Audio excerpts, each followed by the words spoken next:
Jesus Christ, can the media not speculate who our drummer is for 5 minutes? Corey really just woke up today and chose violence. Have you seen the bullshit they're passing in his journalism now? Sepultura's drummer leaves, and suddenly everyone thinks he's Jay's replacement. And a few months ago, when I went to talk to Slaughter to Prevail, every comment was Corey went to steal their drummer. It's not fucking funny anymore. Well, if it isn't them, then who is it? Isn't it obvious? It's Animal from the Muppets. I fucking knew it. I'm sick of hearing about drummers. Can we please talk about something else? Sure thing. Have you guys been playing any good video games lately? I've been replaying all the classic indie horror games from that 2017 golden era. Bendy, Five Nights. I even went back on Roblox and played Piggy. Oh, I used to love Piggy. I'm not really a huge Roblox fan, but Piggy was fun. I guess we're going to do a horror game tier list now. There's way too many good horror games out there to do a tier list, but we can do a draft. What the fuck is a draft? We go from newest to oldest president, and we each pick one horror game. By the end of the video, we each have a list of 4 games, and the people in the comments can vote for who has the best list. And I guess as Corey was never the president, he goes last. Though we're doing snake drafts, so you get 2 picks for the first round. So I guess that makes up for it. I guess so. So that means Joe goes first. So, what game are you picking? Let me think. Oh, I got it. Slender. Oh shit. I thought you was going to botch the first pick, but that's actually a classic. Great pick, Joe. But which Slender game are you going for? The 8 Pages or The Arrival? Good point. Both Slender Man games are masterpieces, but for different reasons. Gotta go with 8 Pages. This was the original indie horror game, and it was perfect for setting up the indie horror / creepypasta genre of video games.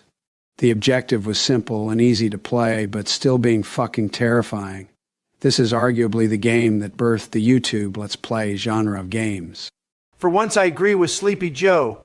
8 Pages was the game that made playing games on YouTube a feasible career. Many people would disagree and say that it was Five Nights that did it, but they would be wrong. For once, you're actually right about history. Well, at least not offensive or racist. So improvement for you, Donnie. Okay, so what game are you picking? It's been a while since you called me racist. I was wondering when it would come back, so thanks for giving me the opportunity to say fuck you, Obama. But I'm going with the greatest mascot horror game ever made, Bendy and the Ink Machine. That is highly debatable. Let him cook. Thank you, Corey. By this time, Five Nights at Freddy's original story was basically over. 6 was coming out, and we all thought that would be the end. But then Chapter 1 of Bendy released on Game Jolt and blew everyone's minds. Bendy has so much to love about it. A story that you can actually follow and not get confused. Take note, Scott Cawthon. Memorable and lovable characters like Boris, Alice Angel, Sammy Lawrence, and of course the Ink Demon. And that beautiful sepia-toned art style. Every frame of this game looks fucking beautiful. And without Bendy, then 2017 might not have been the golden era of indie horror that it was. Well, shit. You've actually convinced me. Yeah, Bendy is arguably the greatest mascot horror game ever. And it makes it even more impressive when you consider that the original Bendy was made by only 6 people. Chapter 1 was only made by 2 people. You can think whatever you want about the controversy surrounding the makers of this game, but you can't deny that they're talented. Classic Obama, bringing up controversy. Fuck off, Donald. Firing 40 people with no explanation is not okay. Neither is drones striking the Middle East. Just shut up and pick the next game. Fucking fine. You and Corey were talking about this game earlier, so I'm surprised you didn't take it. But my first pick is going to be Piggy. Classic. Like I said, and I'm not much of a Roblox fan, but back in the day, there was nothing like going online and playing a few rounds of Piggy. I mean, it's a fun time pass, but can you guys even remember the lore of Piggy? I could never play the story because the people I was playing with would always vote for the maps out of order. So the story made no fucking sense to me. Piggy is a party game. The story isn't the point. The point is having a bunch of people go online and try and survive a murderous Peppa Pig ripoff. Hell, you can even play as Piggy in this game, which I always voted to play as Piggy. But if the story is all that you want Joe, then play in a private server. Piggy will be controlled by an AI, and you can play the story in order. However, the game is less fun when you don't play the online multiplayer. Oh, I never thought of that. You don't think of much, Joe. Anyway, I think we basically covered everything with Piggy, besides how fucking batshit crazy the story is when you can actually play it. Anyway, Corey, what game are you going for? Trump may have taken my favorite mascot horror game, but I will take my favorite horror game, Little Nightmares. Fuck, I forgot about that one. What a piece of art. I can't wait for Little Nightmares 3. Speaking of, are you going for Little Nightmares 1 or 2? Both. I can't choose between them. They're both masterpieces. The monsters are all incredibly original and scary. The fact that it isn't first person and gives you an actual character you can see and care about, and that fucking twist at the end of 2 made me cry. Like I said, I'm picking both games, but if I had to choose one of them, it would be 2, simply for the twist alone, which I won't spoil as it's one of the best twists in gaming history.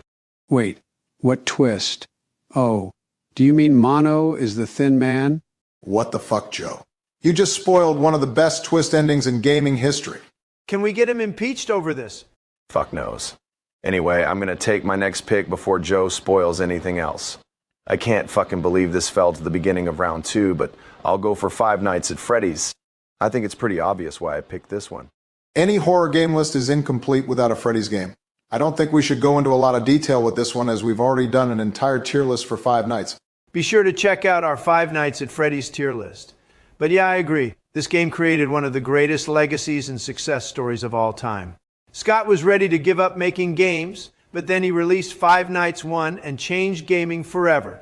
I think we should just move on to the next pick. Everything that can be said about Five Nights has basically already been said. I agree, actually. There's really nothing to be said that hasn't already been said. If you want our opinions on each game, then watch our FNAF ranking. Anyway, Obama, it's your second pick. What are you going for? I'm going to move away from the indie side for a bit and go for an all-time classic, Silent Hill. That is an all-time classic. I remember staying up until 3 a.m. playing the Silent Hill games. Pyramid Head is one of horror gaming's most iconic monsters. Wait, you're going for Silent Hill 2, right? The entire series has its moments, but nothing comes close to Silent Hill 2. Every second of it was pure horror genius. Everything iconic from Silent Hill came out of 2, such as Pyramid Head and the Bubblehead Nurses. The original Silent Hill trilogy are all masterpieces, but 2 will forever be the crown jewel of the series. Hell yeah, I love Silent Hill 2. Whenever we find a new bandmate, we always make them play Silent Hill 2. If they can beat the whole game without dying, then they have a place in Slipknot. Well, what if I told you that I beat the entire game in a single night and didn't die once? I would call you a goddamn liar. I've seen your Twitch streams, Trump. You died almost 100 times in the first 15 minutes of the game. Fuck! Donald, just shut up and take your next pick. Well, if you're picking Silent Hill, then I suppose I have to go for the true king of survival horror, Resident Evil. Kind of predictable, but still a great pick. So which Resident Evil game are you going for? It better be RE4 or else you're getting fucking impeached. RE4 is overrated. The true GOAT is RE2. You're both wrong. The best game is RE8. Lady D's Godzilla-sized tits make the whole game. I don't know how to respond to that. Anyway, you're all right. Those are amazing games, but who fucking cares which game is the best? I'm picking the entire fucking series. Well, I guess that works. You have to put respect on this series. Without it, survival horror wouldn't exist. Every game had something to love about it. Well, except 6. And the 3 make. Oh my fucking God. When I'm president again, my first order of business will be to remake RE3 again, but this time with fucking respect. Congratulations, Donald. You found the only way to get me to vote for you. Thanks. I guess. Anyway, Joe, it's your turn. And please don't fuck it up with some bullshit pick like Garten of fucking Ban. Even I'm not that demented. I'm going for another classic. Amnesia: The Dark Descent. When did Sleepy Joe start playing good games? Kinda ironic that Joe picks the game where the main character has no memory. Oh fuck. Why didn't I think of that? Yeah, that seemed weirdly out of character for you not to have thought of that. But another great pick, Joe. Amnesia was the game that freaking started Markiplier's career in gaming before Five Nights at Freddy's. The story with Daniel and Alexander is mysterious and interesting given that Daniel can't remember anything, making the twists more shocking. But of course, the stars of this game are the Gatherers. Those things are fucking YouTube jump scare royalty. The Gatherers remind me of Donald when he first gets out the shower. How the fuck do you know that looks like?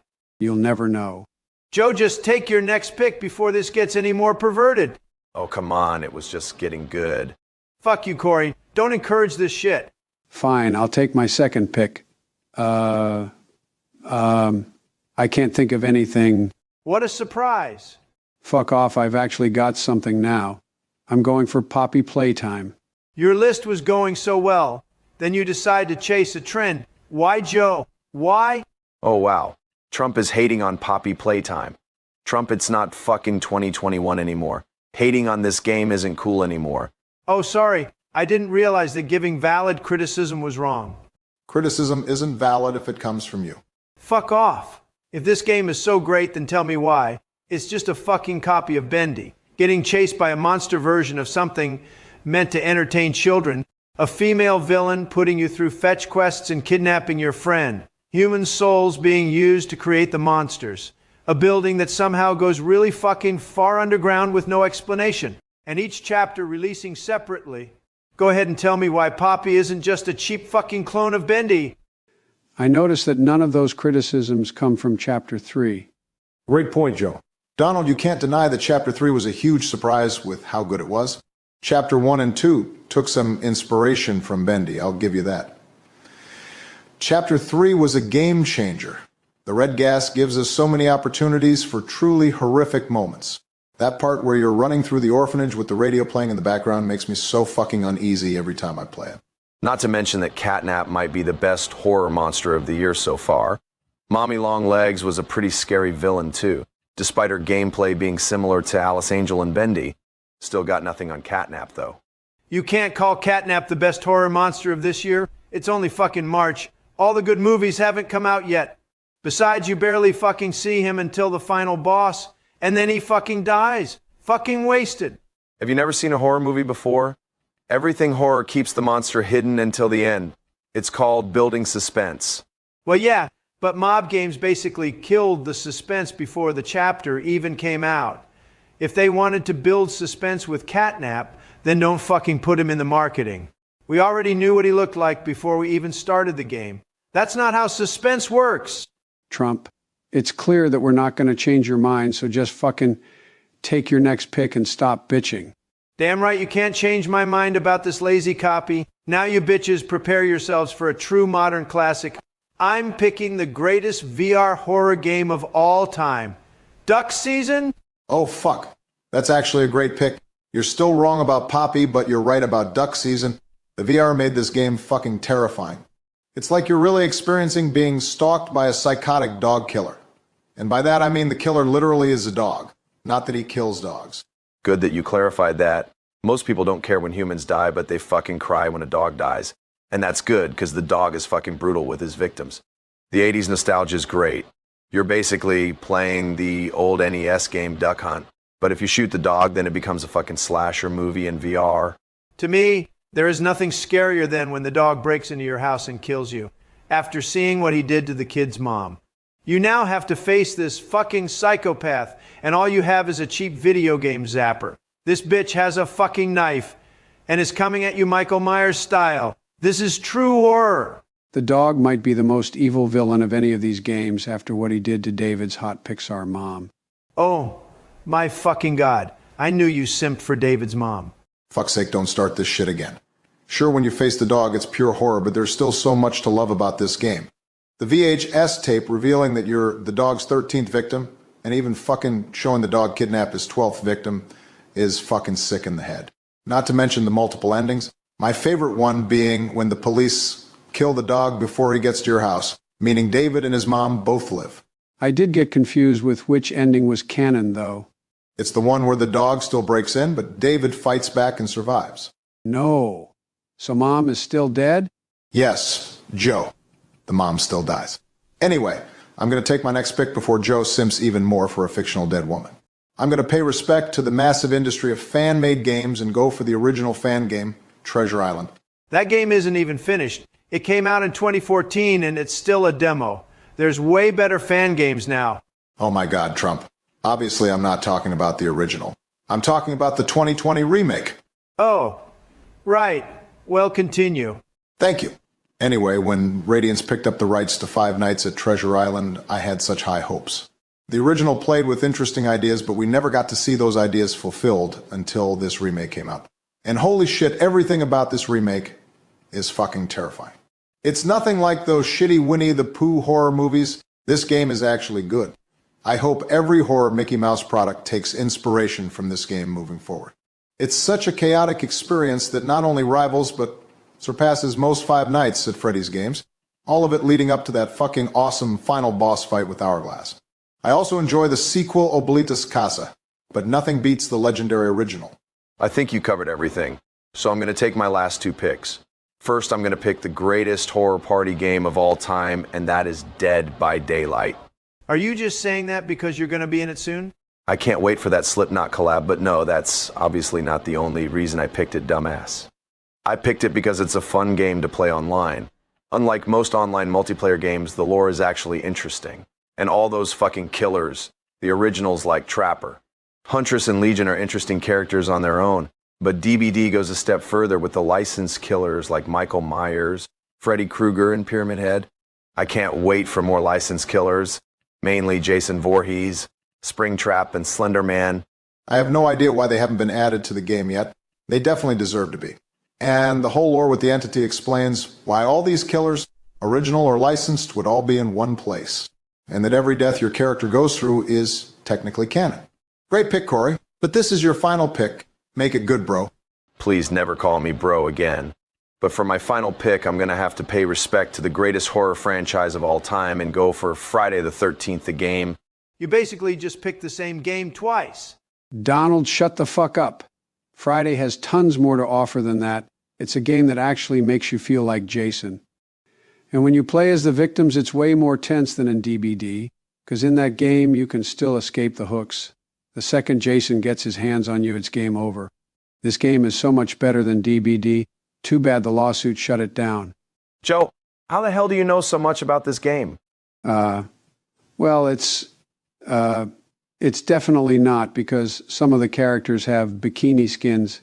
Yeah, definitely not that. Jesus Christ. Anyway, Joe had a point up until he became a perv again. Killing someone in this game is way more satisfying than in DBD because you're actually doing it the way Jason would.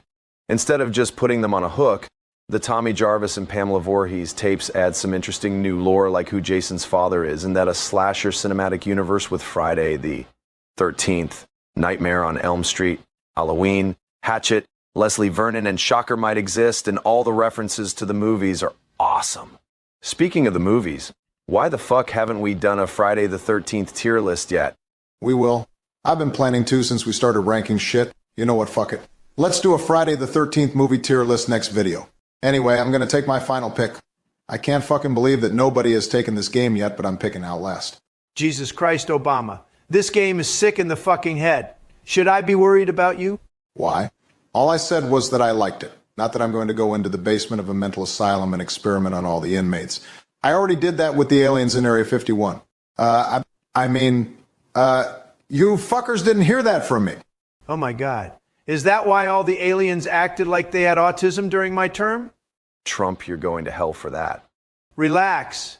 Danimation is autistic, and he makes these videos so we get the pass if he says we do. Anyway, enough of the stupid fucking fourth wall breaking. Now I'm kind of curious. Joe, do the aliens still act like that? Not at all. I connected with them on a very intellectual and emotional level. We had so much in common despite being from different planets. I couldn't see anything wrong with them. That's a yes, then. America still has autistic aliens in Area 51. Shut the fuck up about the aliens. We haven't even talked about the game yet. Now, Outlast is a modern horror masterpiece. Donald is right, it is sick in the head, but that's what makes it scary. The story of the crazed doctor experimenting on inmates to bring the folklore of the Wall Rider to life is incredibly interesting and disturbing. Not to mention it may be the scariest game on this list. You can't tell me that Chris Walker Chase didn't scare the shit out of you. Yeah, but having the player character's fingers get cut off by a mentally ill dude with giant fucking scissors isn't really my idea of an enjoyable gaming experience. I'm going to take my final pick so I can stop thinking about this disturbing shit. Gentlemen, prepare to be amazed at my final pick. Doki Doki Literature Club. I'll admit I didn't see that coming. Honestly shocked Donald went for this and not Joe. Hell no. This game was like my worst nightmare. I thought it was going to be a cute anime dating simulator with hot anime girls. Instead, it's depressing fucking nightmare fuel to the point that when the AI girl reveals herself to know that she's in a game and that she's in love with you, I can't even fucking enjoy that. Okay, I enjoy it a little. But this game is still fucking sick. Donald, you talked about Outlast being disturbing, but at least it was still scary. Doki Doki is just fucking depressing watching all the girls that you've grown attached to die just because Monica can't keep it in her digital pants. Joe, that's literally the point of the game. The horror attacks your heart. You grow attached to the girls so that when they die, you actually feel something. That's something that no other game on this list, besides maybe Little Nightmares, has been able to integrate. Actual emotional stakes. Hold on, back up a second. Joe, did you call the girls hot? Yeah. What's wrong with that? Joe, they're in fucking high school. No way. Yuri at least has to be 18. I mean, they make so many jokes about her mass. Joe, we don't know for sure how old they are. Just shut the fuck up and take your final pick. Okay, fine. Let me guess. Some shitty kids horror game like Rainbow Friends or Hello Neighbor or Baldi's Basics. Shut the fuck up, Trump. I know for a fact that you love my final pick. It's Murdered Soul Suspect. Joe, you've been taking your pills. When the fuck did you recognize good games? Soul Suspect is such a fucking underrated gem. More people need to play this game. It's so fucking good. Some annoying gameplay loops here and there, especially with the demons, but this game's story is so fucking good. In fact, the story is so good that I replay this game every year around Halloween time. Usually I would call you a lazy fuck who needs to focus on the election, but I actually don't blame you this time. Sure, the gameplay can get repetitive, especially the demon encounters, but the story more than makes up for that. It's even touching at times because Ronan died trying to catch the Bell Killer, and now all he wants is to go to the afterlife and reunite with his wife. But he can't until he catches the Bell Killer, and when he first meets Joy, he's a bit of a cynical prick to her because he just wants to go to the afterlife. But he eventually learns to care about her, despite almost getting her killed. And the twist of the Bell Killer's identity is fucking awesome. Aside from the derivative demons encounters, this game is so fucking good. It was mainly the relationship between Ronan and Joy that sold the game for me. Seeing Ronan go from not giving a shit about Joy to genuinely wanting to reunite her with her mom is such great fucking character development. Exactly my point. The relationship between Ronan and Joy growing throughout the game is the highlight. I was genuinely concerned for Joy during the ending. That's good writing. And all the characters, twists, and the connection to the Salem witch trials to me makes this a mandatory playthrough for Halloween. Great list, gentlemen, but I think we can all agree that I have the best list. You know what, Donnie? Let's let the viewers decide. I'll put 4 comments down below of everyone's list, and the comment with the most likes will be announced the winner. Thanks for watching, everyone, and remember to vote in the comments. President's out!